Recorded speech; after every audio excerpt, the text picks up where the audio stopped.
नमस्कार दोस्तों, डेट है आज की 29 जून 2020 और स्वागत है आपका प्रीलिम बूस्टर न्यूज़ डिस्कशन में।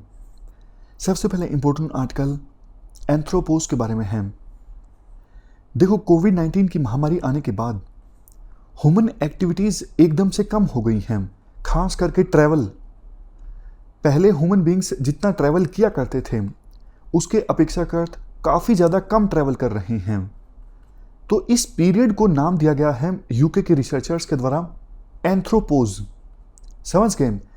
यानी महामारी के कारण ह्यूमन बींग्स की जो एक्टिविटीज़ कम हुई हैं उसे नाम दिया गया है यूके के रिसर्चर्स के द्वारा एंथ्रोपोज या फिर ग्रेट पोज।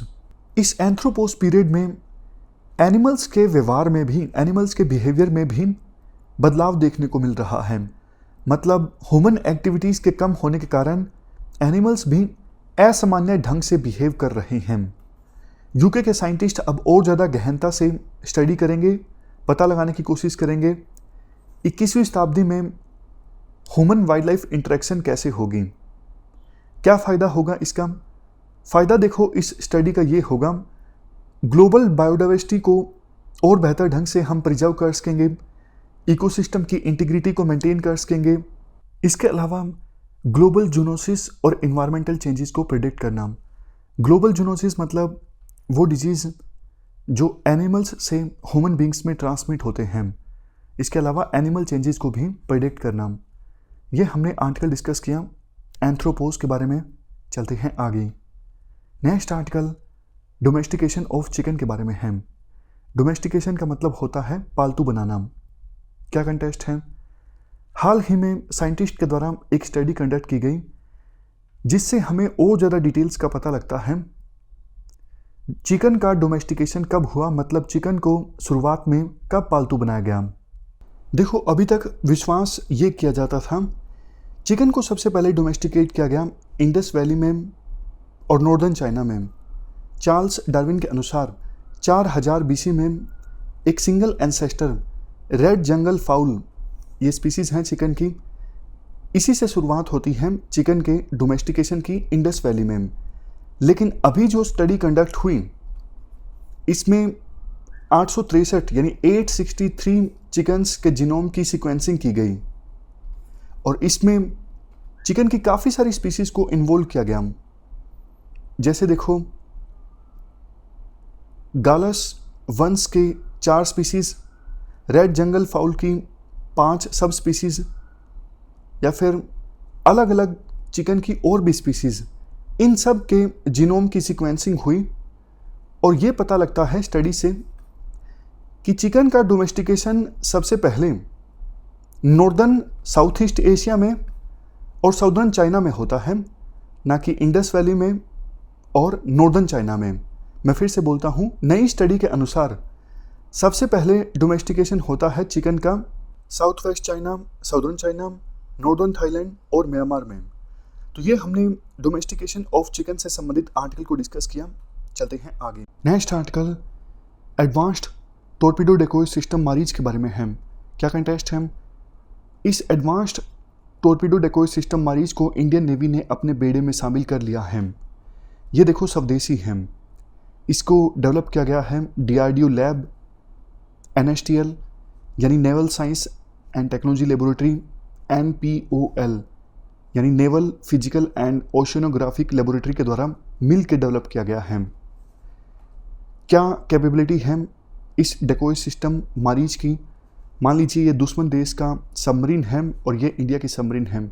दुश्मन देश की सबमरीन ने हमारी सबमरीन के ऊपर कोई टॉर्पीडो लॉन्च किया है, तो ये मारीच क्या करेगा, दुश्मन देश के टॉर्पीडो को कंफ्यूज कर देगा और उसके पाथ को डाइवर्ट कर देगा ताकि दुश्मन देश का टॉर्पीडो जो है अपने टारगेट को हिट ना कर सके और अपनी सारी एनर्जी को लूज कर सके। इवन देखो, दुश्मन देश के द्वारा लॉन्च किए गए टॉर्पीडोज को नष्ट करने में भी सक्षम है ये advance torpedo decoy system Marich. अच्छी बात ये है, स्वदेशी है, हमने खुद से इसे डेवलप किया है। चलते हैं आगे। नेक्स्ट आर्टिकल वीट प्रोडक्शन से संबंधित है। क्या कंटेस्ट है? 2020 में पंजाब को पीछे छोड़कर मध्य प्रदेश ऐसा राज्य बन गया है जो नेशनल पूल में सबसे ज़्यादा वीट कंट्रीब्यूट करता है। देखो, हर साल एफसीआई समेत दूसरी एजेंसीज के द्वारा किसानों से वीट को प्रोक्योर किया जाता है। तो जिस राज्य से सबसे ज़्यादा वीट प्रोक्योर होता है उसकी हम बात कर रहे हैं। पहले पंजाब नेशनल पूल में सबसे ज़्यादा वीट कंट्रीब्यूट किया करता था, लेकिन इस साल मध्य प्रदेश ने पंजाब को पीछे छोड़ दिया है और ऐसा राज्य बन गया है जो सबसे ज़्यादा वीट कंट्रीब्यूट कर रहा है नेशनल पूल में। देखो, पर हेक्टेयर प्रोडक्टिविटी के मामले में अभी भी पंजाब एमपी से काफ़ी आगे है, लेकिन एमपी में एरिया ज़्यादा है ना, मतलब मध्य प्रदेश का एरिया पंजाब के एरिया के अपेक्षाकृत ज़्यादा है। हमारे देश में टोटल जो वीट का कल्टिवेटेड एरिया है उसमें से 31% मध्य प्रदेश में है और 10.6% पंजाब में है। तो ये हमने वीट प्रोडक्शन से संबंधित आर्टिकल को डिस्कस किया। चलते हैं आगे। नेक्स्ट आर्टिकल लाल बाल पाल की स्पिरिट से संबंधित है। क्या कंटेस्ट है? पुणे बेस्ड एक नॉन गवर्नमेंटल ऑर्गेनाइजेशन है सरहद। ये देखो एक series of literary and cultural programmes launch करेगा ताकि महाराष्ट्र एंड वेस्ट बंगाल के बीच कनेक्शंस को स्ट्रेंथन किया जा सके और लाल बाल पाल की स्पिरिट को फिर से रिवाइव किया जा सके। लाल बाल पाल कौन थे? लाल मतलब लाला लाजपत राय, बाल मतलब बाल गंगाधर तिलक और पाल मतलब बिपिन चंद्र पाल। ये देखो काफ़ी ज़्यादा एक्टिव थे आज़ादी की लड़ाई में। जब बंगाल का विभाजन हुआ था उसके अगेंस्ट एक मूवमेंट लॉन्च की गई थी, स्वदेशी मूवमेंट। स्वदेशी मूवमेंट में इन्होंने इम्पोर्टेंट रोल प्ले किया था। उस समय इंडियंस को मोबिलाइज किया गया था बंगाल पार्टीशन के खिलाफ। इन लोगों ने धरने प्रदर्शन कंडक्ट हुए थे, लोगों से आह्वान किया था आप ब्रिटिश गुड्स का बाइकआउट कीजिए। ये लोग चाहते थे कि ये मूवमेंट बंगाल से बाहर निकलकर देश के दूसरे हिस्सों में भी फैले, लेकिन देखो जैसे ही इनको अरेस्ट किया गया मूवमेंट धीमी पड़ गई। वैसे और भी काफ़ी सारे रीजन्स थे, लेकिन एक ये मुख्य रीजन था। कुछ और इम्पोर्टेंट फैक्ट्स जिनके बारे में क्वेश्चन पूछा जा सकता है। 1895 में लाला लाजपत राय ने पंजाब नेशनल बैंक स्टार्ट किया था। ये पहला इंडियन बैंक था जो सिर्फ और सिर्फ इंडियन कैपिटल के साथ स्टार्ट किया गया था और अभी भी पंजाब नेशनल बैंक फंक्शन करता है। 1917 में लाला लाजपत राय ने Indian home rule league of America की स्थापना की थी। 1884 में बाल गंगाधर तिलक ने डेक्कन एजुकेशन सोसाइटी को इस्टेब्लिश किया था पुणे में और इसी के तहत नया इंग्लिश स्कूल ओपन किया था प्राइमरी स्टडीज़ के लिए और फर्गसन कॉलेज खोला था हायर एजुकेशन के लिए। बिपिन चंद्र पाल, इनकी राय ये थी लोगों को स्वदेशी गुड्स के ऊपर रिलाय होना चाहिए, इसकी सहायता से लोग गरीबी से निजात पा सकते हैं। तो ये जो एनजीओ है सरहद, ये देखो लगातार 2 साल तक इस प्रकार के साहित्यिक और कल्चरल प्रोग्राम्स लॉन्च करता रहेगा, चलाता रहेगा। कब से कब तक? 1 अगस्त को तिलक की डेथ एनिवर्सरी होती है, इस डेट से स्टार्ट होगा ये 2 साल का प्रोग्राम। और 150वीं बर्थ एनिवर्सरी श्री अरबिंदो घोष की, ये कब होती है? 15 अगस्त को। तो 1 अगस्त 2020 से स्टार्ट होके 15 अगस्त 2022 तक ये 2 साल का प्रोग्राम चलता रहेगा समय समय पर।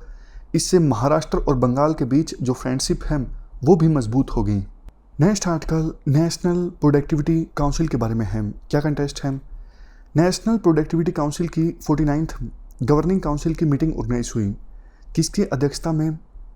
Commerce and industry minister Piyush Goyal की चेयरमैनशिप में। हम इस काउंसिल की बात करें, ये एक ऑटोनोमस बॉडी है जो कि आती है department for promotion of industry and internal trade के अंतर्गत। ये डिपार्टमेंट आता है ministry of commerce and industry के अंतर्गत। ऑब्जेक्टिव क्या है इस नेशनल प्रोडक्टिविटी काउंसिल का? देखो, ये नेशनल लेवल की ऑर्गेनाइजेशन है हमारे देश में प्रोडक्टिविटी कल्चर को प्रमोट करने के लिए। ये इस्टेब्लिश हुई थी 1958 में। टोक्यो बेस्ड एशिया की एक बड़ी ऑर्गेनाइजेशन है एशियन प्रोडक्टिविटी ऑर्गेनाइजेशन। ये एक इंटर गवर्नमेंटल बॉडी है, विभिन्न देश मेंबर हैं टोक्यो बेस्ड इस ऑर्गेनाइजेशन के। इंडिया भी फाउंडर मेंबर है। तो इसी एशियन प्रोडक्टिविटी ऑर्गेनाइजेशन का एक घटक है, पार्ट है, कॉन्स्टिट्यूएंट है हमारी नेशनल प्रोडक्टिविटी काउंसिल। ये एज ए सोसाइटी रजिस्टर्ड है, सोसाइटीज़ रजिस्ट्रेशन एक्ट 1860 के अंतर्गत नॉन प्रॉफिट ऑर्गेनाइजेशन है। उद्देश्य इस काउंसिल का किसी प्रकार का प्रॉफिट कमाना नहीं है। तो ये हमने आर्टिकल डिस्कस किया नेशनल प्रोडक्टिविटी काउंसिल के बारे में। हमारी आज की इस डिस्कशन में इतना ही है। लास्ट में हम रिवाइज कर लेते हैं हमने क्या क्या डिस्कस किया। सबसे पहला आर्टिकल मारीच के बारे में। ये torpedo detection and counter measure system है जो कि इंडियन नेवी के द्वारा यूज़ किया जाएगा। बिल्कुल सही स्टेटमेंट। सेकंड स्टेटमेंट एंथ्रोपोज, ये corona virus induced lockdown period है। इस दौरान ह्यूमन जो एक्टिविटीज़ हैं वो कम हो गई थी, इसका असर एनिमल्स के बिहेवियर पर भी बढ़ा। बिल्कुल सही स्टेटमेंट है। नेशनल प्रोडक्टिविटी काउंसिल, ये नेशनल लेवल की ऑर्गेनाइजेशन है, हमारे देश में प्रोडक्टिविटी को प्रमोट करने के लिए इस्टाब्लिश हुई थी 1958 में और मिनिस्ट्री ऑफ फाइनेंस के अंतर्गत आती है। गलत स्टेटमेंट। मिनिस्ट्री ऑफ कॉमर्स के अंतर्गत ये ऑर्गेनाइजेशन आती है। और डिपार्टमेंट का क्या नाम है? डिपार्टमेंट का नाम है department for promotion of industry and internal trade. Ministry का नाम है ministry of commerce and industry.